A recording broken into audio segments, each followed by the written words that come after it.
You're watching How Leap. Let's learn how to fix the Unable to Load Photo and Error Occurred message in your Photos app. First, check your internet connection, as this often happens with iCloud Photos. Ensure you are connected to Wi-Fi or cellular data. Next, open the Settings app, tap your name, then tap iCloud, tap Photos, and make sure iCloud Photos is toggled on. If it's already on, try toggling it off and then back on to force a resync.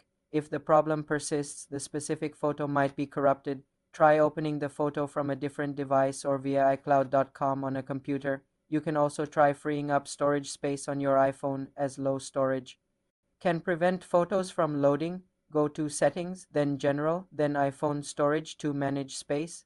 A final fix is to restart your iPhone and update to the latest version of iOS. Go to Settings, then General, then Software Update to check. If only one photo is affected, you may need to recover it from a backup using a computer. For more simple iPhone tutorials, subscribe to the channel.